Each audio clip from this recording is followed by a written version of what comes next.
요한계시록 7장에 기록된 이 말씀을 통해서 하나님께서 주시는 은혜를 우리가 함께 나누기를 원합니다. 여러분, 요한계시록 7장 말씀에는 6째 인과 7째 인 사이에 들어가 있는 이 삽입 구절에 대해서 기록을 하고 있습니다. 어제 요한계시록 6장 말씀에서 어린 양, 예수님께서 이 장차 일어날 일에 대한 예언의 말씀이 기록된 이 두루마리에서 인을 하나씩 떼시게 됩니다. 그렇게 할 때 이 천사들이 준비한 이미지, 이 그림들을 하나씩 요한에게 보여주십니다. 앞으로 이 지구상에 있는 모든 나라들이 하나가 되어지는 단일 정부를 만들기 위해 이 한 나라가 나서게 될 것이고, 이런 일로 말미암아 이 지구상에는 전쟁과 기근이 생기고 또 이 천체에 큰 재앙이 일어나서 혜성들이 지구에 떨어지게 될 때 이 지구에 있는 인구의 4분의 1이나 되는 많은 사람들이 죽게 되는 엄청난 재난들이 일어나게 될 것을 말씀하게 됩니다. 여러분, 이런 일들이 일어나게 될 때 이 믿음 있는 사람들은 이런 일이 우연히 일어난 것이 아니라 이 하나님의 말씀대로 되었다는 것을 알기 때문에 더 확실한 믿음을 가지게 될 것이고, 또 이 불신자들 중에서도 이 하나님 말씀이 진짜였다는 것을 믿고 이 돌아오는 일들이 벌어지게 될 것입니다. 그래서 하나님께서는 7째 인을 떼시기 전에 이 상황의 중요성을 설명하기 위해 이 요한계시록 7장 이 한 장 말씀을 삽입구절로 설명을 하게 되는 것입니다. 이렇게 마지막 때에 이 사람들이 감당할 수 없는 이런 엄청난 재난이 일어나게 될 때 많은 사람들이 깨어나고 하나님께 돌아오게 되면 하나님께서 자기 백성들을 가려내신다는 것입니다. 그래서 이 고대시대 왕이 이 자기 백성임을 표시하는 이 도장의 이미지를 가지고 설명을 하는 것입니다. 그래서 여러분, 요한계시록 7장 1절 말씀에 잘 보시면 6째 인이 떨어지고 난 뒤에 이런 일이 벌어지게 됩니다. 이 일 후에 내가 내 천사가 땅 내 모퉁이에 선 것을 보니 땅의 사방에 바람을 붙잡아 바람으로 하여금 땅이나 바다에나 각종 나무에 불지 못하게 하더라라고 말씀을 합니다. 이 성경의 이 4라는 숫자는 세상을 상징하는 숫자입니다. 그런데 이 천사가 땅 내 모퉁이에 섰다는 것은 이 땅에 임할 재앙을 잠시 멈추기 위해서 땅 내 모퉁이에 서 있는 모습을 설명하게 되는 겁니다. 그리고 2절 말씀에 다른 천사들이 왜 그렇게 하는지 설명을 합니다. 또 봄에 다른 천사가 살아계신 하나님의 인을 가지고 해 돋는 데로부터 올라와서 땅과 바다를 해롭게 할 권세를 받은 내 천사를 향하여 큰 소리로 외쳐 이르되 우리가 우리 하나님의 종들의 이마에 인치기까지 땅이나 바다나 나무들을 해하지 말라 하더라라고 말씀을 합니다. 여러분, 이 천사가 하나님의 인, 이 도장을 가지고 나타나서 큰 소리로 외치게 됩니다. 하나님의 종들의 이마에 인치기까지, 도장을 찍기까지 재앙을 멈춰라, 해하지 말라라고 말씀을 합니다. 하나님께서 이 마지막 재앙을 앞두고 자기 백성을 가려내고 표시를 하겠다는 것입니다. 그래서 요한이 그 인을 표시한 사람들의 숫자를 한번 확인해 본 것입니다. 그 숫자가 4절 말씀에 기록이 되어 있습니다. 내가 인침을 받은 자의 수를 들으니 이스라엘 자손의 각 지파 중에서 인침을 받은 자들이 14만 4천이니라고 말씀을 합니다. 이 숫자를 세는 것은 구약 성경의 이 민수기 1장 말씀에 보시면 하나님의 나라를 상징하는 이 가나안 땅에 들어갈 때 자기 백성들의 숫자를 계수하는 그런 그림에서 가져온 것입니다. 그래서 각 지파의 숫자를 세는데 오늘 이 요한계시록 7장 5절에서 8절까지 말씀에 12지파의 이름을 기록을 하면서 그 수가 12,000명으로 똑같이 기록되어진 것을 볼 수 있습니다. 그래서 이 숫자를 잘 보시면 어떻게 이 구원을 받은 이 각 지파의 이 숫자가 똑같을 수 있겠습니까? 이것은 문자 그대로의 숫자라기보다는 상징적인 숫자라는 것을 우리가 알 수 있는 것입니다. 그래서 이 14만 4천이라는 숫자는 이 구약 교회와 신약 교회의 숫자를 합친 것이라고 볼 수 있습니다. 이것은 이 땅에 존재하는 지상 교회를 말하는 것입니다. 사실 이 구약의 이스라엘을 통해서 신약 교회가 나왔기 때문에 이 신구약의 이 모든 교회의 성도들의 숫자라고 할 수 있는 것입니다. 그래서 24만 4천이라는 숫자를 분해해 보면 이 구약의 10지파와 신약의 12사도를 곱하면 144가 됩니다. 거기다가 이 고대시대에 셀 수 없는 가장 큰 숫자를 표현하는 이 천을 곱하게 되면 14만 4천이 되는 것입니다. 그래서 숫자적으로만 해석을 해보면 이 구약의 성도와 신약의 성도의 숫자는 될 수 없이 많다라고 해석을 할 수 있는 것입니다. 그리고 이 숫자는요, 여기만 기록된 것이 아닙니다. 여러분 요한계시록 14장 1절 말씀에 보시면 어린 양 예수님과 함께 서 있는 14만 4천의 사람들이 나옵니다. 이 사람들이 그 이마에 어린 양의 이름과 그 아버지 하나님의 이름이 기록된 것을 보면 이 사람들은 구원받은 성도라는 것을 알 수 있습니다. 그래서 이 14만 4천이라는 숫자는 이 구원받은 성도들의 전체 숫자라고 이해할 수 있는 것입니다. 그것뿐 아닙니다.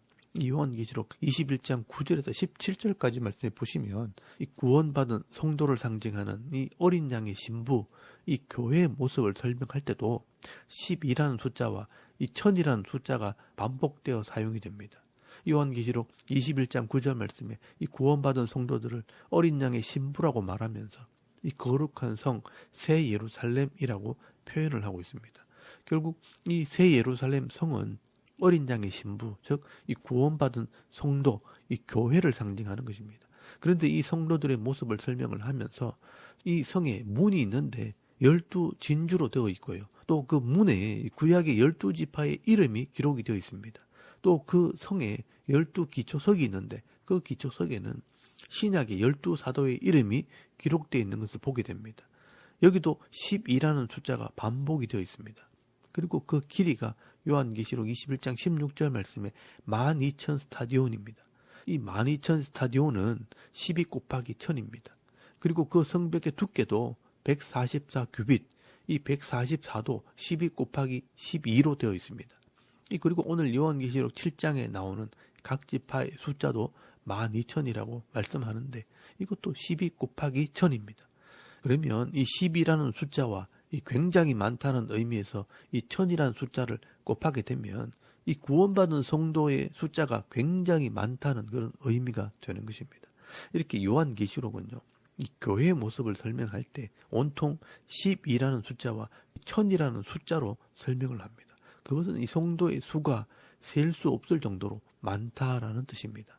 그러므로 요한이 이 초대교회 성도들에게 들려주고 싶은 이야기는 이 땅에 있는 모든 하나님의 백성들의 숫자는 굉장히 많다. 그 수를 알 수 없다라고 말하는 것입니다. 그리고 이 뒤에 보시면 이 14만 4천이라는 숫자의 의미를 짐작할 수 있는 내용을 또 기록을 하고 있기 때문에 이 숫자 때문에 오해하지 않기를 바랍니다. 그런데 이 숫자보다 더 중요한 것이 있습니다. 어떤 사람에게 이마에 인을 표시하는가? 이 마지막 때 어떤 사람이 구원을 받을 백성이냐 하는 것이 더 중요합니다.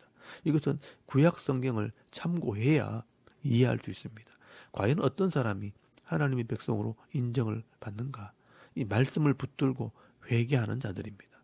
우리가 요한계시록 6장에서 본 것처럼 나라 간의 전쟁과 기근과 재앙을 통해 이 지구의 인구 중에 4분의 1이나 되는 많은 사람들이 죽어도 이 흔들림 없이 이 하나님 말씀을 믿고 순종하는 자들이 바로 하나님의 백성인 것입니다.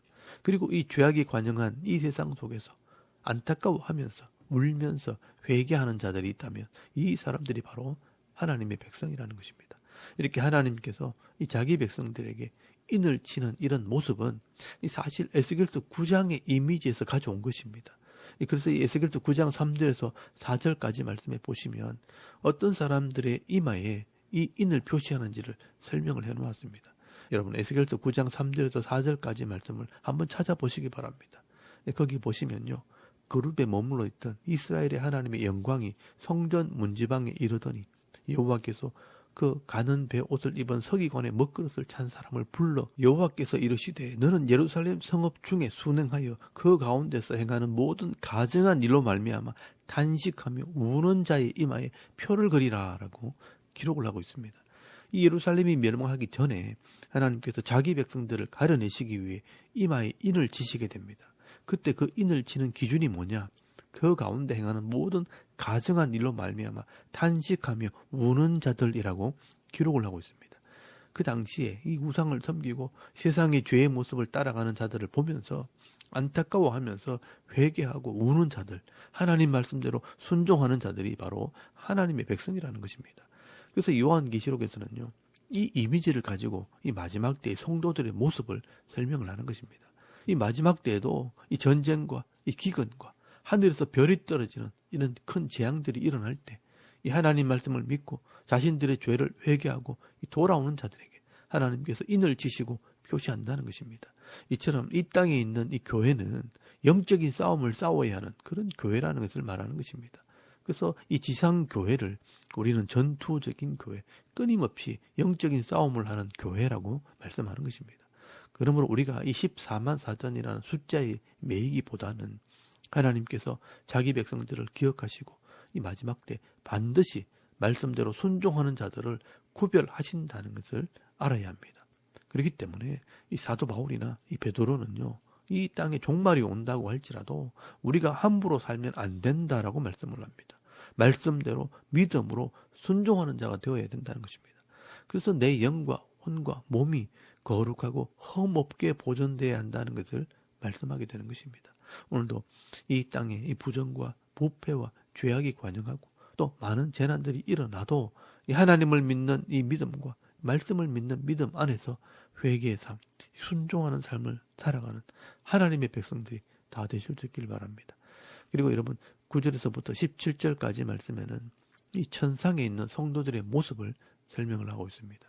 이 땅에 있는 성도들은 죄를 이기기 위해 영적인 싸움을 해야 할 성도들이라면 이 9절 말씀부터 나오는 이 성도들의 모습은요, 천상에서 하늘 위에서 이미 승리한 이 교회의 모습과 이 성도들의 모습을 보여주시는 것입니다. 여러분, 이 모습은요, 앞에서 설명한 이 이마에 인을 표시한 성도들의 실제적인 모습이라고 할 수 있습니다. 그래서 9절 말씀에 보시면 이 일 후에 내가 보니 각 나라와 족속과 백성과 방언에서 아무도 능히 셀 수 없는 큰 무리가 나와 흰 옷을 입고 손에 종려 가지를 들고 보좌와 어린 양 앞에 서서 큰 소리로 외쳐 이르되 구원하심이 보좌에 앉으신 우리 하나님과 어린 양에게 있도다 하면서 찬송을 하고 있습니다. 여러분, 여기 나오는 이 나라와 이 족속과 이 백성과 방언, 이 말이 다른 능히 셀 수 없는 큰 무리가 나왔다라고 말씀을 합니다. 여기도 보시면 능히 셀 수 없는 큰 무리라는 말이 나오죠.